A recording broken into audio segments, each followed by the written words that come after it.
La mañana del 11 de septiembre del año 2001 es una mañana que nunca olvidaremos.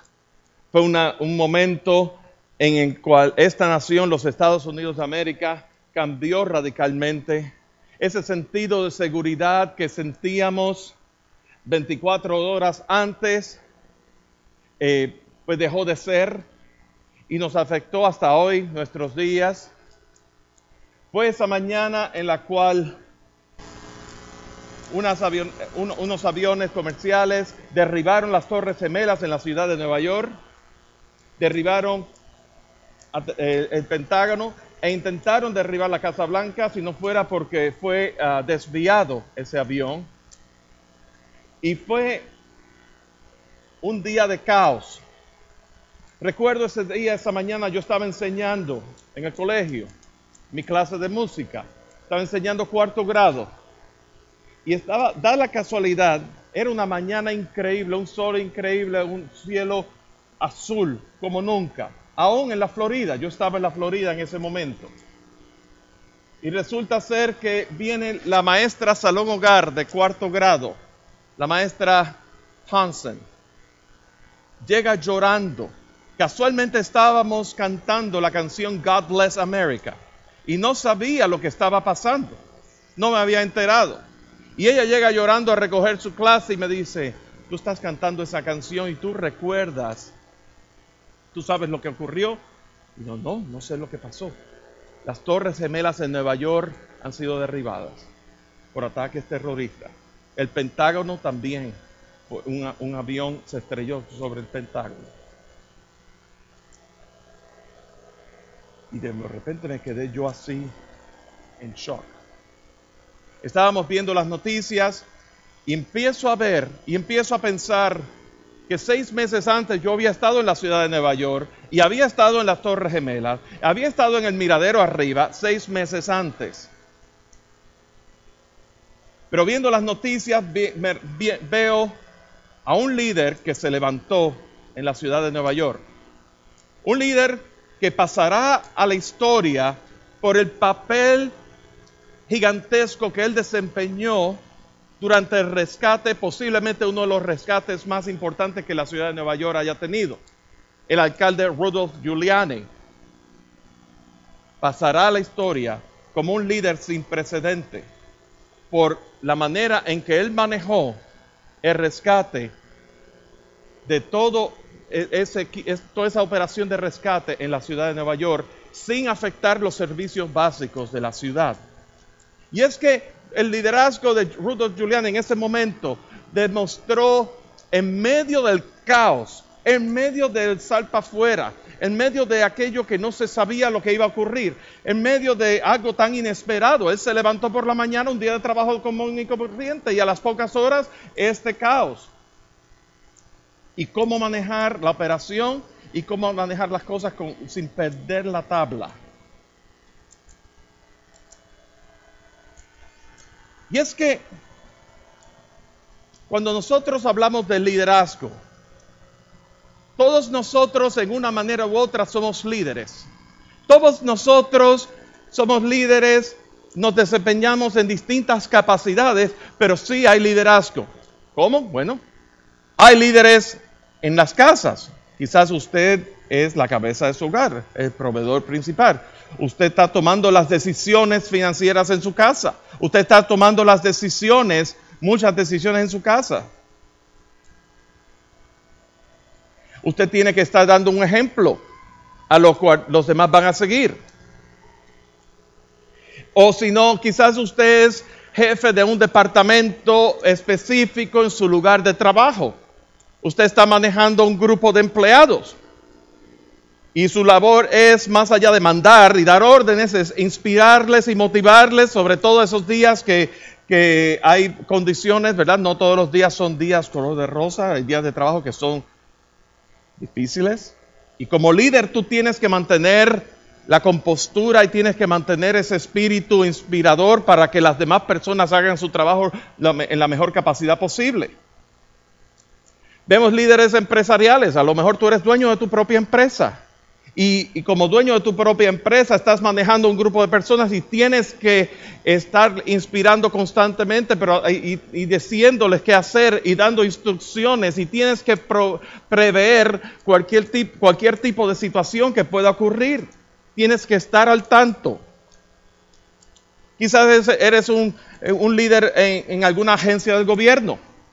Vemos líderes en los gobiernos. Y de ahí en todas las distintas capacidades y ramas. Yo quiero someter a ustedes que todos somos líderes. Ahora la pregunta es, ¿qué clase de líder eres tú? ¿Eres un buen líder o eres un mal líder? Pero eso es un tema aparte. Pero de que todos somos líderes en una envergadura, en una forma u otra, aunque tengas una influencia sobre una persona, estás asumiendo liderazgo. Si dos personas están escalando las montañas y de repente pierden el sentido de dirección, o una persona está asumiendo el liderazgo, por aquí vamos a seguir, y cuidado que esa parte puede ser peligrosa y todo eso, esa persona está asumiendo liderazgo y la otra está siguiendo. Siempre hay un líder. ¿Qué hacemos cuando hay un reto muy grande por delante? ¿Cómo ser un líder efectivo en medio de la necesidad? Si tu jefe te asigna un proyecto para ser entregado en cierto tiempo específico, ¿qué vas a hacer? ¿Cómo lo vas a hacer? ¿Te vas a chantar? ¿Vas a agarrar miedo? ¿O le vas a echar ganas? Todo el mundo es líder.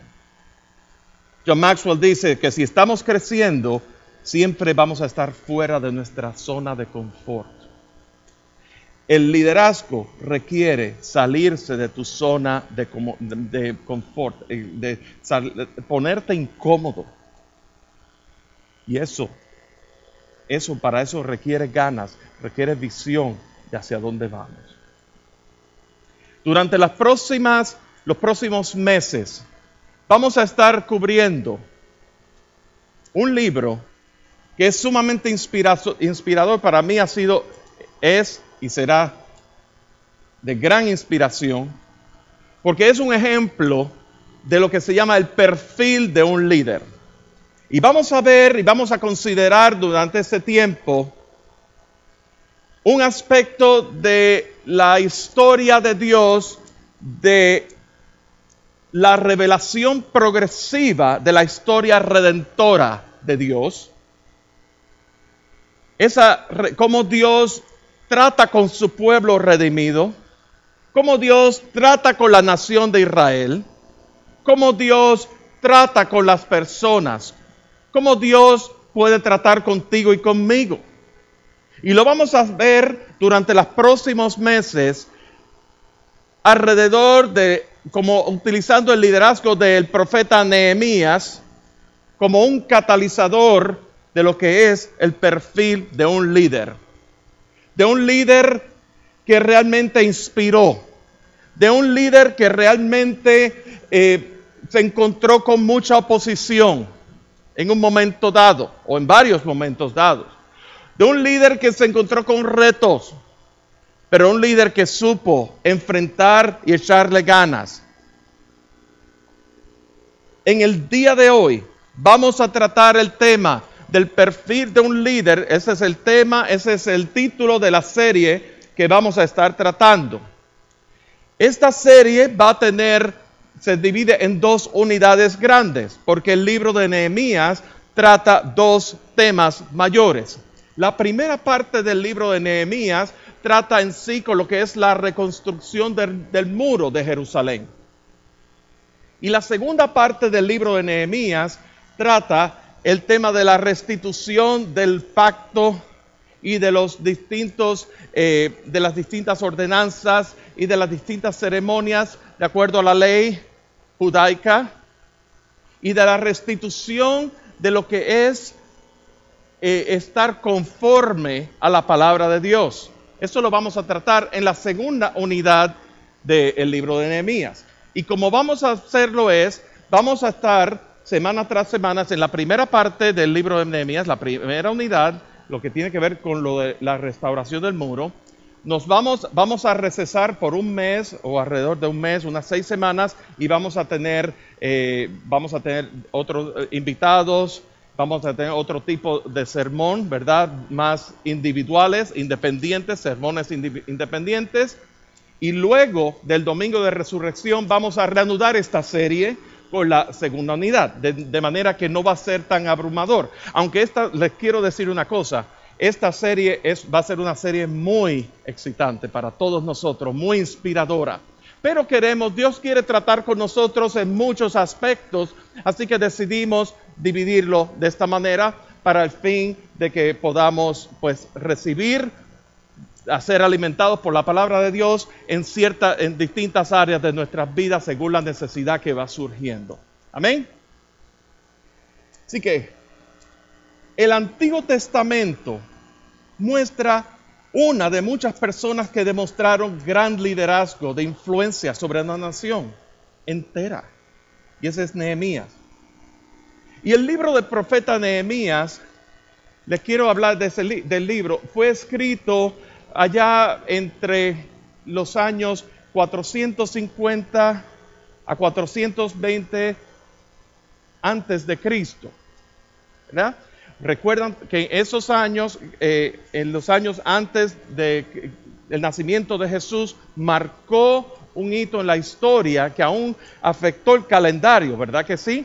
Y los años que son antes de Cristo, pues se cuentan los años según en orden, en cuenta regresiva, pero tantos años antes del nacimiento de Jesús. Y luego del nacimiento, una vez nació Jesús, se marcó como el año primero o el aproximado al nacimiento de Jesús, porque en realidad ahora se dice que Jesús nació 4 años antes de lo que se dice que nació. Pero bueno, eso es otro tema a discutir. Pero desde lo que se conoce como el nacimiento de Jesús, pues se conoce como el año primero de la era cristiana, de ahí es que viene, ha nacido hace 2016, hasta ahora. ¿Listo? Bueno, haciendo esa salvedad, el libro de Nehemías fue escrito entre 450 a 420 años antes del nacimiento de Jesús. Y Nehemías, fueron unos tiempos muy difíciles, fueron los tiempos de la gran cautividad. El rey Nabucodonosor, rey de Persia, había invadido Judá, se había apoderado de todo lo que es Jerusalén, y el pueblo de Israel había sido cautivo. Entonces, el profeta Nehemías se preocupa mucho porque sabía que en ese momento que él estaba escribiendo el libro de Nehemías, está relatando la restauración del muro de Jerusalén, pero ya se había restaurado el templo en Jerusalén, que lo encontramos en el libro de Esdras. Dicho sea de paso, el libro de Esdras, hay quienes dicen que y el libro de Nehemías eran antes un solo libro. Aún más, hay quienes dicen que el libro de Nehemías se conocía como segunda de Esdras. Es primera de Esdras, el libro de Esdras y segunda de Esdras. Pero en realidad el libro de Nehemías trata, aunque Esdras aparece en el libro de Nehemías también y tiene una participación, se menciona y todas esas cosas, el libro de Nehemías tiene una particularidad. El libro de Esdras trata con la restauración del templo de Jerusalén que fue destruido por Nabucodonosor. Y una vez fue restaurado el templo de Jerusalén, Nehemías tiene una preocupación muy grande por acerca de la protección de Jerusalén. Jerusalén necesita un muro que la proteja. Jerusalén tenía un muro y fue derribado por los caldeos, por el ejército caldeo, por Nabucodonosor. Y entonces el muro estaba derribado. Y Nehemías tenía esa carga por restaurar el muro para proteger el templo, la casa de Jehová. por causa del afecto hacia Dios. Así que ese es el trasfondo. Pero ¿quién es Nehemías? Saben que a través de la historia, y lo hemos tratado aquí con distintos personajes, Dios le da gracia a hombres y mujeres de Dios, del pueblo de Israel, de la nación de Israel. Dios le da gracia ante las naciones vecinas y los pone en posición de envergadura, de importancia. Y resulta ser que Nehemías, él estaba dentro de la corte del rey de Persia, Artajerjes, y él era el copero principal del rey Artajerjes. Vamos a ver lo que implica ser copero del rey. El copero del rey es, el rey recibe su comida y el copero prueba un poco de la comida y del vino que va a tomar el rey para ver si está envenenado, para ver si le han puesto algún veneno. Así de famoso era el rey, así de mucho querían al rey, ¿verdad? Que necesitaba un copero. Y todos los reyes tenían un copero específico. Y la responsabilidad de Nehemías era básicamente ser catador de vino. Él era un experto en vinos. Ustedes se imaginan tener en mi país le llaman una cava de vino, donde tú te metes en una cava de vino y tú tienes todos los tipos de estilos de vino, de marcas de vino, de antigüedades de vino, y tú conoces para qué, con qué mezcla, qué tipo de comida mezcla y todas esas cosas. Nehemías era un catador de vino. Nehemías era una persona entrenado en la ética de la corte real. Él conocía la ética de la corte real. Y él convivía y era un hombre de extrema confianza del rey, de Artajerjes. Pero no solamente eso. Nehemías, además de ser copero del rey, Nehemías era el segundo en comando en la corte del rey. ¿Recuerdan que Judá, Jerusalén, estaba cautiva de los persas, ¿verdad? Judá vino a ser una provincia de Persia.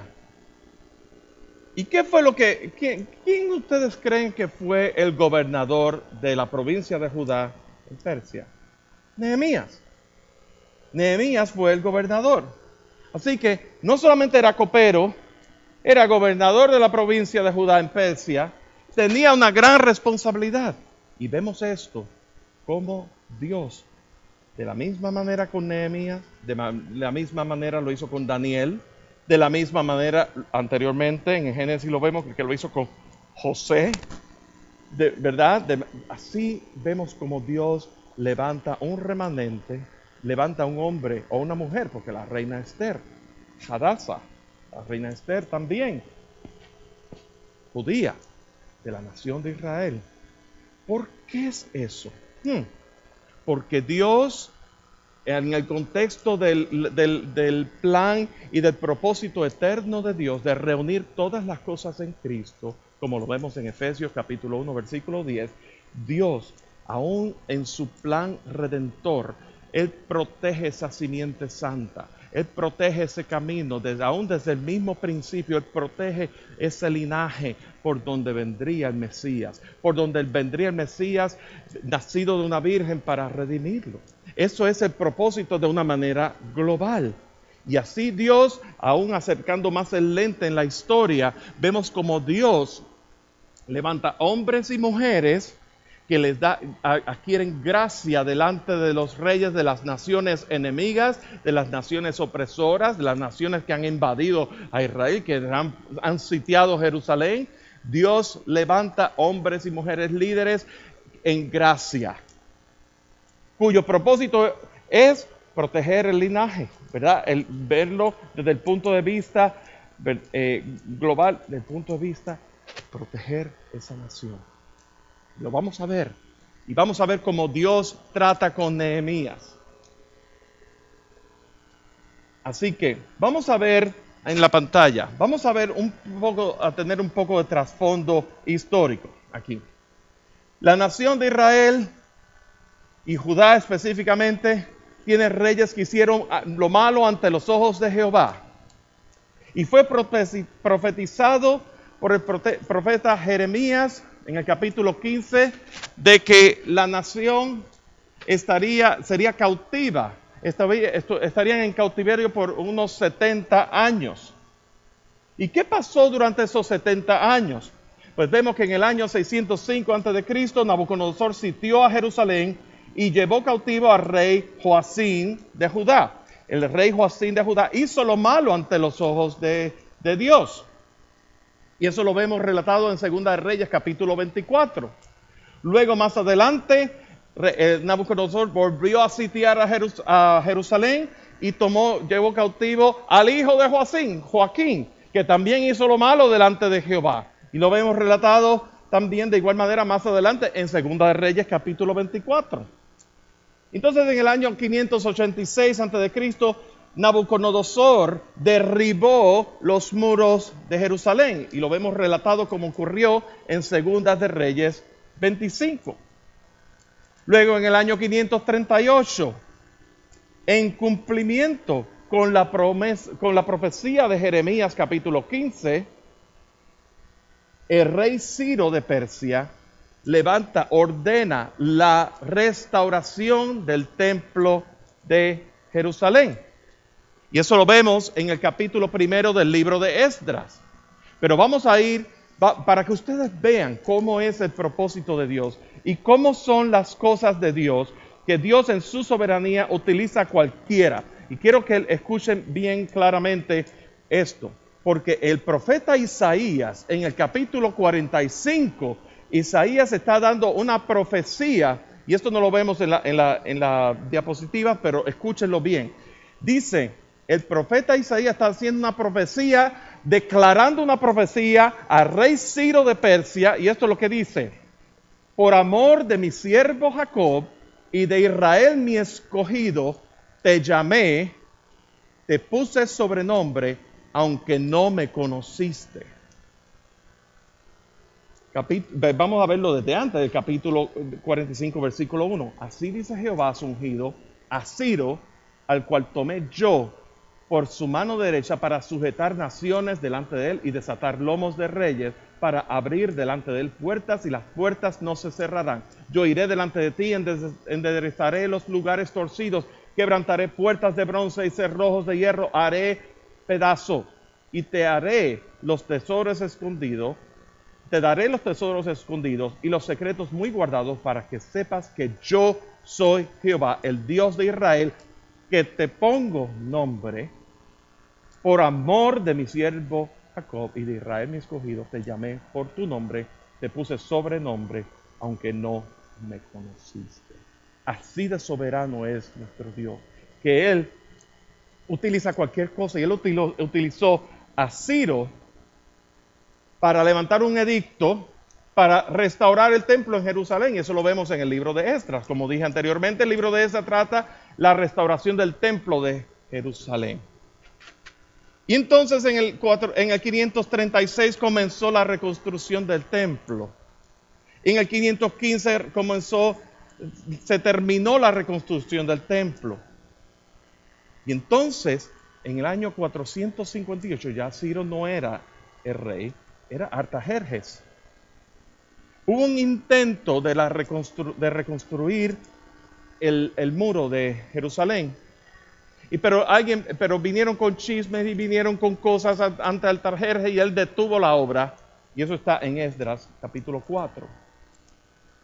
Entonces, ahora vamos aquí. Si me acompañan al libro de Nehemías, capítulo 1, vamos a ver qué es lo que está ocurriendo aquí. Ya ven el trasfondo, ¿verdad? Hubo un intento de la reconstrucción del muro de Jerusalén. El rey Artajerjes detiene la obra, y entonces en el año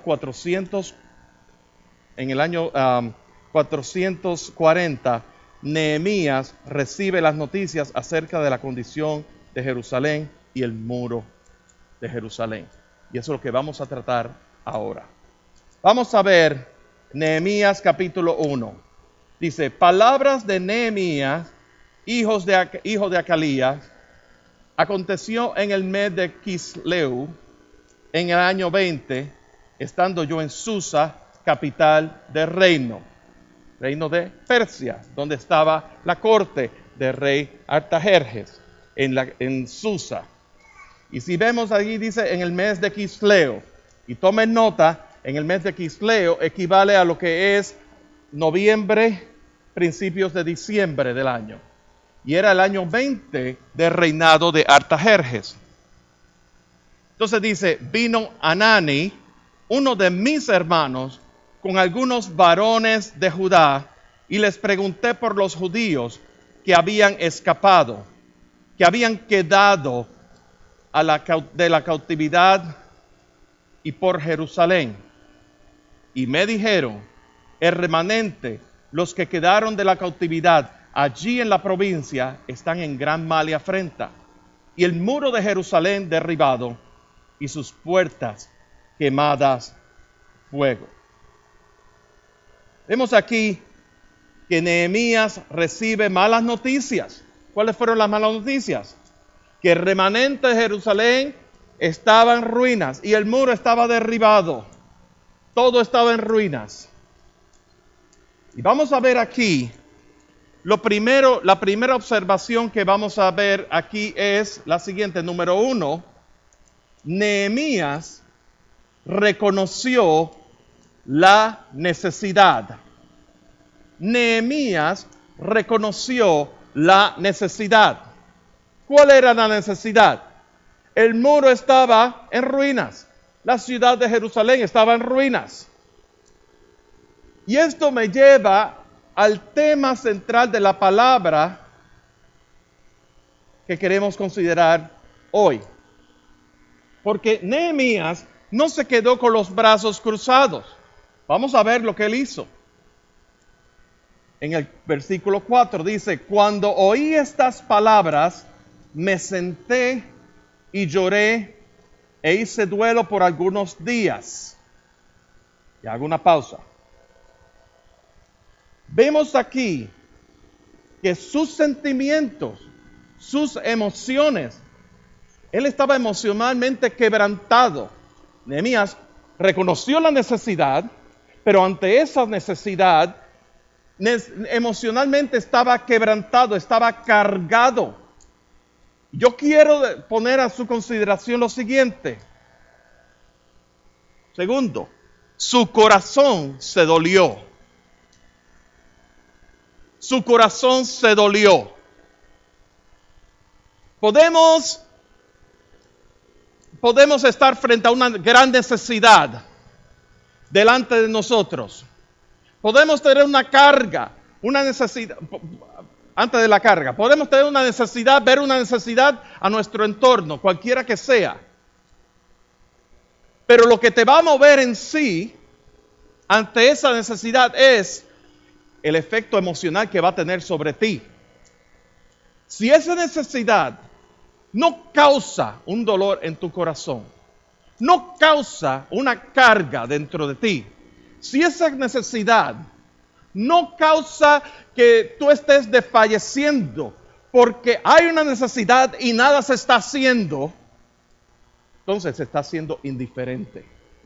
Entonces esa necesidad, lo que es una necesidad para ti, es un evento que otro lo haga. ¿Ve? Y un líder verdadero ve la necesidad y responde a una carga emocional. Hay una carga emocional acompañada de esa necesidad. Así como hacía referencia al alcalde de Nueva York en aquel entonces. Independientemente de la afiliación política, independientemente de que a usted le guste o no la personalidad de Rudolph Giuliani, había una necesidad, había una operación y había una carga emocional. Había una carga emocional que la acompañaba. Y un sentido de responsabilidad. Y un sentido de responsabilidad ante esa necesidad. Lo tercero que vamos a considerar es lo siguiente. Es en la segunda parte del versículo 4. ¿Qué fue lo que hizo Nehemías? Él no se quedó llorando. Él no se quedó haciendo duelos por varios días. Él no se tomó una pastilla para dormir, quedarse así y escaparse de la situación. Él dice, ayuné y oré delante de Dios de los cielos. Ayuné y oré delante de Dios, del Dios de los cielos.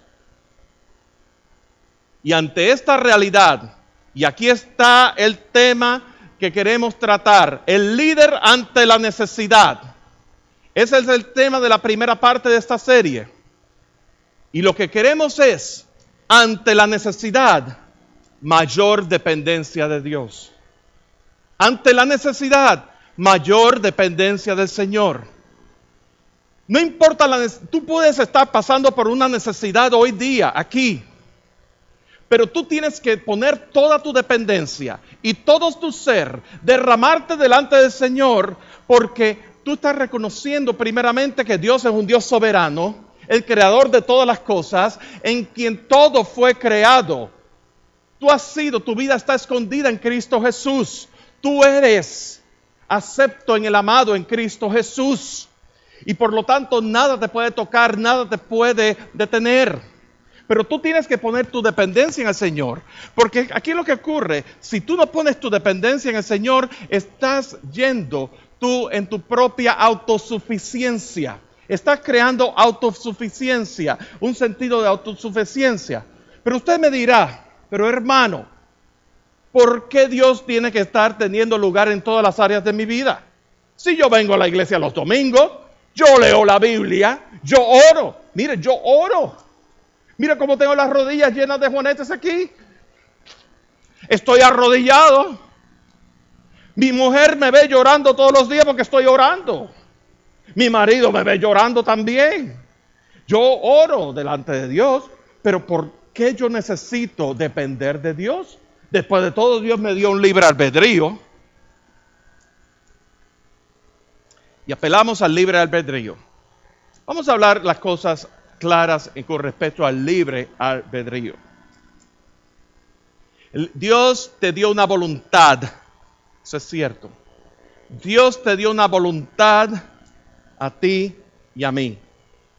Y de acuerdo a esa voluntad permisiva de Dios, sí, tú tienes esa libertad de escoger. Pero eso es en todo lo que tiene que ver con el día a día, sí. Las consecuencias, también tú vas a ser responsable por eso también. Pero hay aspectos, pero en lo que tiene que ver con tu vida delante del Señor, la palabra dice que estamos muertos de nuestros delitos y pecados, que nuestra condición caída, en Romanos dice, nadie busca a Dios, ni uno solo es bueno, nadie desea lo de Dios.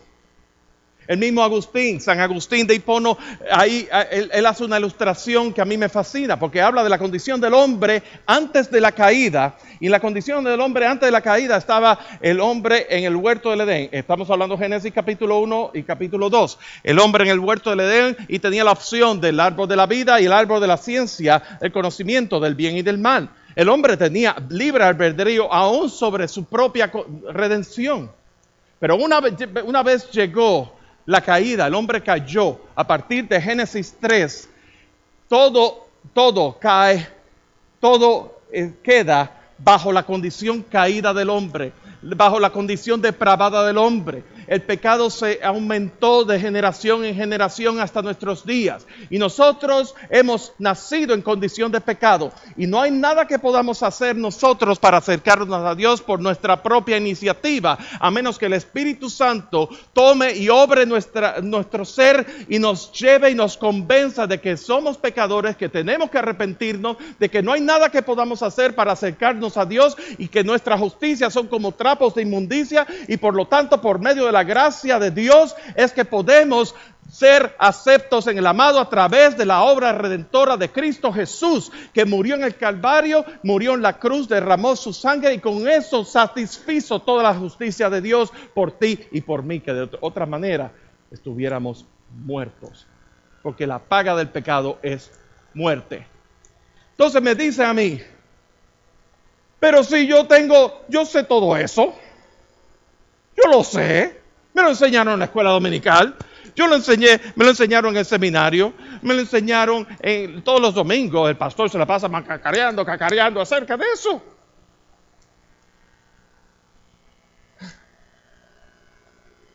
¿Por qué Dios le importa todas las áreas de nuestras vidas y que tengamos dependencia del Señor? Porque aún en esa permisiva voluntad que Dios nos ha dado,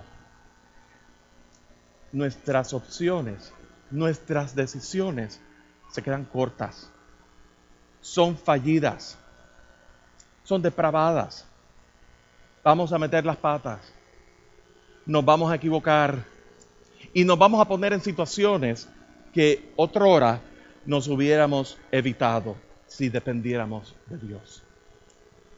Dios desea que nosotros, toda esa vida nuestra que naturalmente en nuestra naturaleza queremos traer en compartimientos.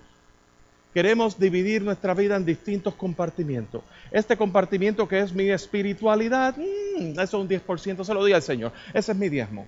Mi diezmo de mi vida espiritual se lo doy a Dios. Dios, tú eres rey. Y venimos a la iglesia y cantamos, yo te busco. Y venimos a cantarle al Señor y todas esas cosas, ¿verdad? Ese es mi 10%. Después, como yo maneje mis finanzas, ahí sí que Dios no tiene ninguna injerencia. Porque después que yo dé mi diezmo en mis finanzas, el 90% que yo dé de mis diezmos, después que yo dé mi diezmo con el resto del 90%, ahí yo voy a hacer lo que yo quiera. Y entonces, la manera en que yo trato a mi esposa, también, Dios no se tiene que meter en mi familia. Eso es algo privado. Entonces yo cierro la puerta de mi casa y lo que pasa aquí, se queda aquí. O en la crianza de mis hijos. O lo que yo hago en mi trabajo. Lo que yo hago en mi trabajo, que muchas veces estamos en nuestro lugar de trabajo y decimos que estamos trabajando porque el reloj sigue contando, pero en realidad estamos haciendo que trabajamos, pero estamos haciendo otras cosas, entreteniéndonos. Nos siguen pagando. Y mientras el jefe no venga, pues no importa, ¿verdad? Y ahí va, y de ahí nos lleva a lo que tiene que ver con, y si yo me quedo de noche, bien tarde en la noche, enciendo el televisor, mi mujer está durmiendo, los niños están en su cama, yo estoy solo a la medianoche, pasada la medianoche, y yo quiero ver, entretenerme visualmente con todo lo que ofrece la televisión, o todo lo que ofrece la computadora, o todo lo que ofrece mi teléfono celular a esas horas de la noche, o las 24 horas, porque nadie lo ve sino yo. Dios no tiene injerencia en esas cosas, Él no se importa. Después de todo, yo voy a la iglesia, yo participo, yo canto, yo adoro y yo oro al Señor, ¿verdad? Y eso fue lo que hizo el profeta, el líder. Eso es un perfil de un líder, lo que hizo Nehemías. ¿Verdad que no? No, vamos a seguir, vamos a ver. Dice aquí, él oró, él ayunó y oró delante del Dios de los cielos. Y fíjense cómo él oró. Y fíjense una cosa, a través de todo el libro de Nehemías, vemos 12 referencias de Nehemías orándole a Jehová. No solamente eso. Nehemías hay referencias alrededor del libro de Nehemías, alrededor de unas 246 veces, donde habla que Nehemías oró, o que Nehemías hizo una oración corta, o que Nehemías consultó al Señor. O sea, hay 12 pasajes específicos donde Nehemías oró, y dice lo que oró, y lo demás son referencias que Nehemías oró. ¿Me doy a entender?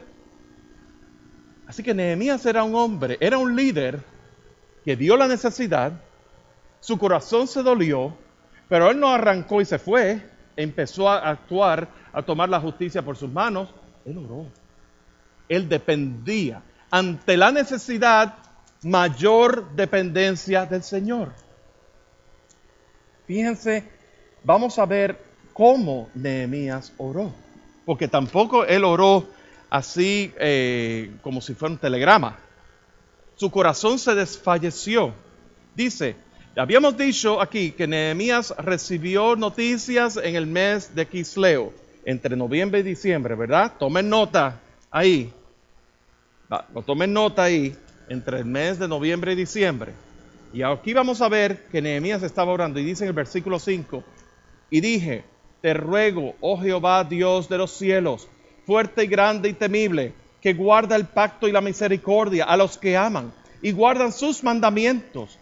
Esté ahora atento tu oído y abiertos tus ojos para oír la oración de tu siervo, que hago ahora delante de ti día y noche,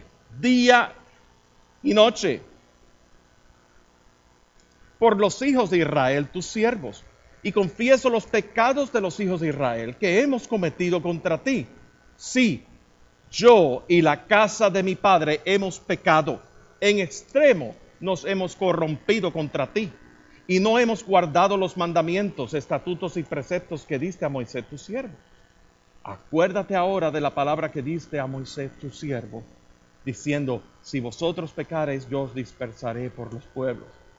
Pero si os volviereis a mí, guardaréis mis mandamientos, y los pusiereis por obra, aunque vuestra dispersión fuere hasta el extremo de los cielos, de allí os recogeré y os traeré al lugar que escogí para habitar allí mi nombre. Ellos pues son tus siervos y tu pueblo, los cuales redimiste con tu gran poder, con tu mano poderosa. Te ruego, oh Jehová, que esté atento tu oído a la oración de tu siervo y a la oración de tus siervos, quienes desean reverenciar tu nombre. Concede ahora buen éxito a tu siervo y dale gracia delante de aquel varón, porque yo servía de copero al rey. De aquel varón implicando al rey Artajerjes. Vamos a ver aquí cómo Nehemías oró. Primero que nada, dice, esto es lo que quiere decir en el versículo 5. Nehemías oró exaltando la supremacía de Dios. Dice, te ruego, Jehová, Dios de los cielos, fuerte y grande y temible, que guarda el pacto y la misericordia. Está exaltando el poder, la supremacía de Dios.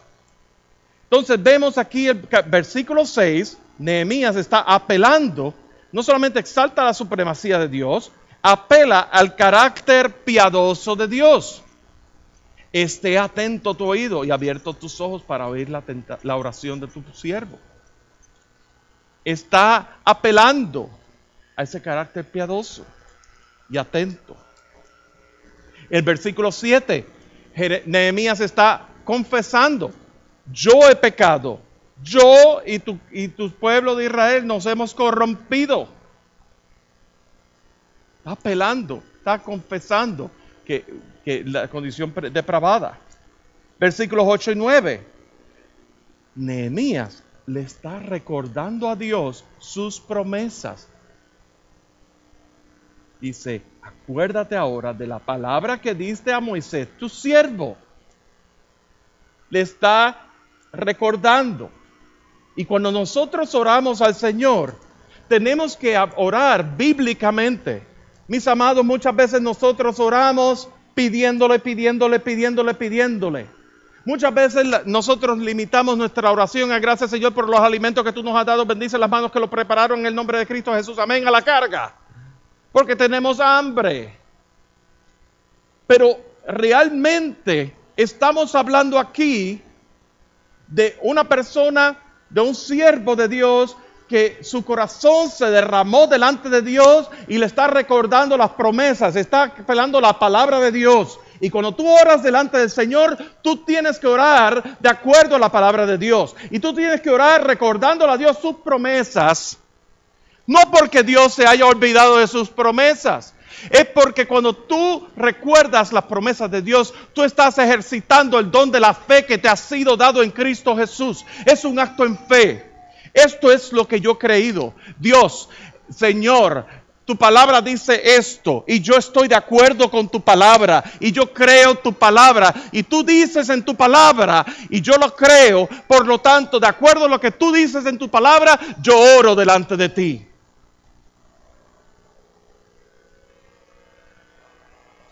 Tremendo, ¿verdad? Y por último, está la petición específica en el versículo 10. La petición específica. Versículo 11, perdón. Te ruego que esté atento tu oído a la oración de tu siervo y a la oración de tus siervos y dale gracia delante de aquel varón. Vamos a considerar una cosa aquí. Mis amados, no se trata de un muro, nada más. Se trata del muro de Jerusalén.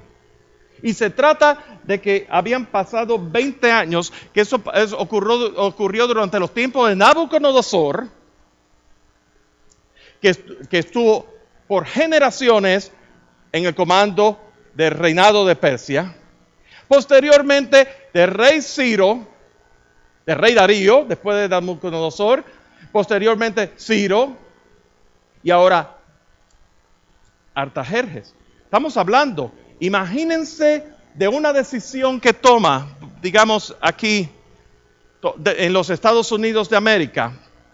Allá hace 40 años, o más de 40 años, cuando el presidente Nixon era presidente, y de repente después del presidente Nixon viene Gerald Ford, y después viene Jimmy Carter, después Ronald Reagan, después George Bush, después Bill Clinton, después George Bush el hijo, y ahora Barack Obama, todos esos presidentes. Pero la decisión sobre una ley particular, sobre un proyecto de ley particular, fue durante la administración de Nixon, donde había un congreso distinto, donde para hacer cambios en esas leyes tiene que estar recordando la historia de, miren, esta persona que estaba aquí en ese momento, que ya no existe, o que ya murió, o que ya se retiró, o lo que sea, tomaron estas decisiones que tuvieron un impacto hoy día, 40 y pico años después.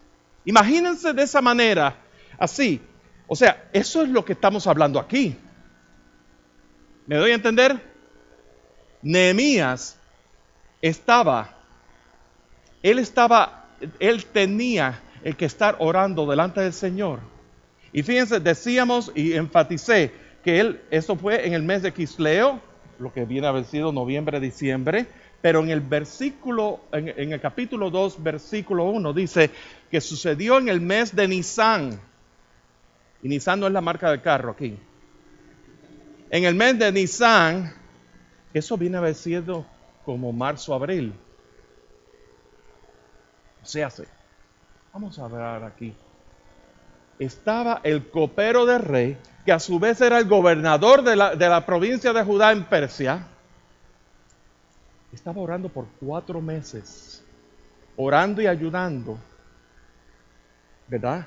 4 meses, sin cesar, orando y rogándole al Señor para que le dé gracia delante del siervo. Estamos hablando del hombre que de extrema confianza del rey Artajerjes. Estamos hablando de que el rey Artajerjes lo veía a él todos los días, donde había comunicaciones, donde yo estoy seguro que Artajerjes le decía cosas que pasaban en la corte o decisiones que pasaban en el parlamento y cosas y las compartía con las personas de primer orden. De eso es que se trata aquí. Versículo 1, capítulo 2, versículo 1. Sucedió en el mes de Nisan, en el año 20 del rey Artajerjes, que estando ya el vino delante de él, tomé el vino y lo serví al rey. Y como yo no había estado antes triste en su presencia, me dijo el rey, ¿por qué está triste tu rostro? No, pues no estás enfermo. No es esto, sino quebranto de corazón. Entonces temí en gran manera. Y le dije al rey, para siempre vive el rey. ¿Cómo no estará triste mi rostro cuando la ciudad, casa de los sepulcros de mis padres, está desierta y sus puertas consumidas por el fuego? Me dijo el rey, ¿qué cosa pides? Fíjense una cosa aquí. Yo me imagino aquí ese cuadro, ese escenario aquí. Nehemías sirviéndole la copa de vino, tomó, probó, sirvió el vino. Su rostro estaba triste. Usualmente para esos reyes el servir de copero era una cuestión de gran honor, que no había ninguna razón humana por la cual Nehemías tenía que estar triste, según el rey. Que aún el estar triste pudiera ser interpretado como que él está insatisfecho con eso de estar trabajando para el rey. Pudiera ser interpretado de esa manera. Pero entonces, cuando él empieza aquí a abrirse, ¿verdad? Fíjate, en el versículo 4 dice, ¿qué cosa pides? ¿Qué cosa pides? O sea, como que no entendía aquí lo que estaba pasando. La casa está en ruina, la casa de mis padres está en ruina, los sepulcros, el desierto, las puertas consumidas por el fuego. ¿Qué cosa estás pidiendo? Como que no es una cosa que está en primera prioridad en lo del rey Artajerjes, ¿verdad que sí? No suena como que eso es por allá, a mí me toca esto aquí. Y tú saben lo que pasa. El temor, porque aquí obviamente Nehemías tenía temor. Tenía temor porque lo que implicaba lo que él iba a decir era un cambio en la política de Persia hacia Jerusalén.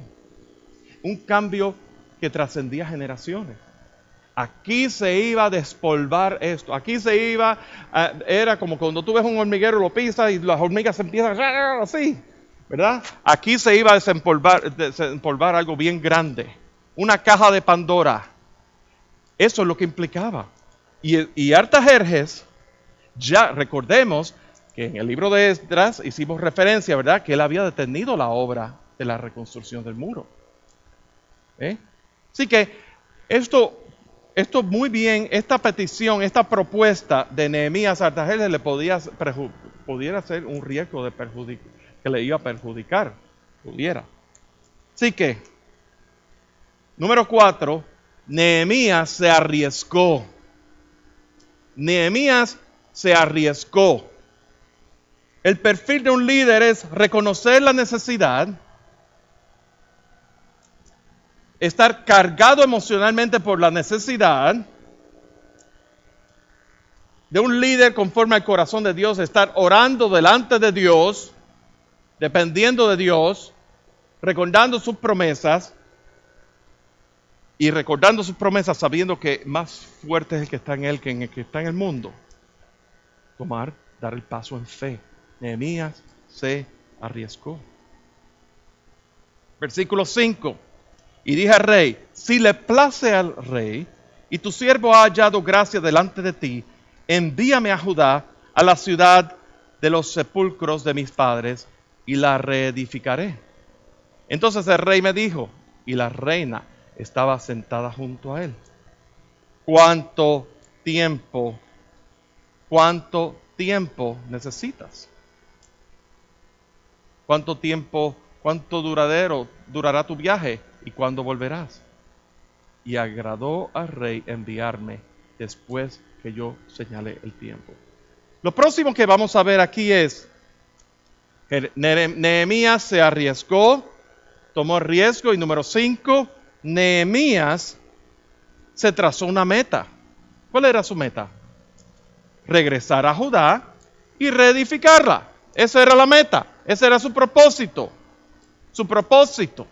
Y todo líder que ve la necesidad, está cargado emocionalmente ante la necesidad, que ora y pide dirección del Señor, y ante la necesidad tiene una mayor dependencia del Señor. En el caso de Nehemías fueron 4 meses orando y ayunando.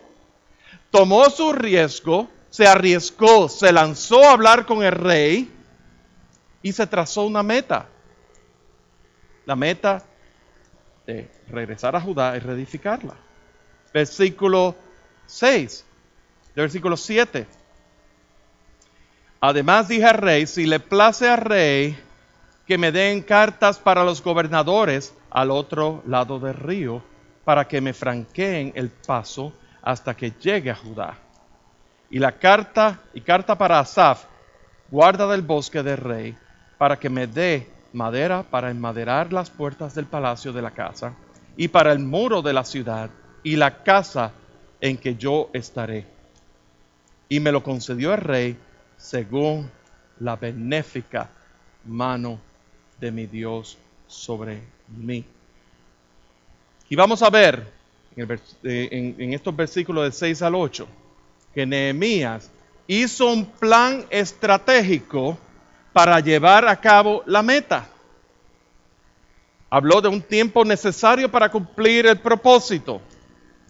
Habló acerca de cartas para proveerse de materiales. Habló lo que viene a ser hoy día lo que se llama un permiso de construcción, ¿verdad? Cartas para Asaf, para que reconociera que él fue enviado por el rey. Cartas para Asaf. Y luego, un inventario de materiales. Un inventario de materiales. Así que, vemos aquí, en resumen, lo que hemos visto hasta la fecha. El líder Nehemías reconoció la necesidad. Su corazón se dolió ante la necesidad. Él oró dependiendo de Dios, reclamando sus promesas. Él asumió un riesgo en hablar con el rey, sabiendo las implicaciones que eso hubiera tenido. Él se trazó una meta y él hizo un plan estratégico para llevar a cabo la meta. Yo quiero tratar con ustedes y traerles a consideración lo siguiente. Ante la necesidad, mayor dependencia del Señor. Y dependemos del Señor. Y Dios es quien nos dirige. Y Dios es quien nos enseña todas las cosas. Pero yo quisiera considerar a manera de conclusión de esta primera parte, y es la siguiente.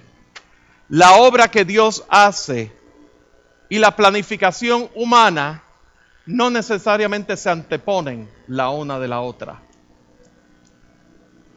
Dios hace la obra. Dios pone una carga. Dios muestra la necesidad. Pero Dios te ha dado a ti una inteligencia. Dios te ha dado a ti la capacidad para procesar información. Muchas veces la iglesia, en muchos círculos de la iglesia evangélica, se habla de que vivimos en el espíritu, como diciendo, vamos a suprimir el intelecto. No hace falta. Y sacan fuera de contexto esa palabra que dice que la unción que habéis recibido es la unción que os enseñará todas las cosas, por lo tanto no necesitas que nadie os enseñe. ¿Verdad? Eso lo sacan fuera de contexto. Yo quiero traer a tu consideración que el Dios que te creó a ti, el Dios que me creó a mí, el Dios que te formó, que es todopoderoso, que es supremo, Él está centrado en su gloria. Él creó tu cerebro también. Él creó tu mente también. Y te dio la capacidad para tú pensar. Y para tú pensar críticamente. Y ante la necesidad de la obra de Dios, tú poderte mover y planificar estratégicamente. Pero fíjense una cosa. Como Nehemías lo hizo. Él planificó estratégicamente, pero todo eso en el contexto de oración. Tú planificas estratégicamente hablando, pero tú estás planificando lo que vas a hacer, pero tú estás haciéndolo con temor y temblor de Dios porque tú estás tras la gloria de Dios y tras el favor inmerecido de Dios. Pero eso no significa que no vas a pensar, eso no significa que no vas a usar tu intelecto, significa que tú vas a estar, aún tu intelecto, toda tu mente va a estar encerrado en la mente de Cristo. Y por lo tanto la obra de Dios la obra de Dios y la planificación humana no necesariamente se anteponen la una de la otra. Y aquí viene como aplicación. El primer paso para la planificación es la oración. El primer paso para la planificación es la oración. Un pueblo que ora ardientemente delante de Dios es un pueblo que está tras el corazón de Dios, que busca ser dirigido por Dios, que en todas las áreas de su vida desea que Dios sea el centro de su vida. Nehemías fue ese líder. Ante la necesidad, mayor dependencia de Dios. Y vamos a ver cómo en ese mismo espíritu, la semana que viene, Nehemías se movilizó y fue en pos, en un acto de fe. Se movilizó él, movilizó a otros. Amén. Vamos a ponernos en pie. Mientras el equipo de alabanza sube. Padre, confiamos en ti. Tú eres un Dios soberano. Tú eres un Dios eterno. Tú eres un Dios centrado en tu misma gloria. Y estamos tan agradecidos por la obra que tú hiciste un día en la cruz del Calvario. Gracias, Señor, por tu plan redentor cumplido, ejecutado y ratificado en Cristo Jesús a través de su muerte, resurrección y ascensión. Y nosotros somos participantes de eso. Gracias, Señor, porque aún tú haces efectiva tu obra redentora en las vidas que ponen su fe en ti, en la obra redentora de Cristo Jesús.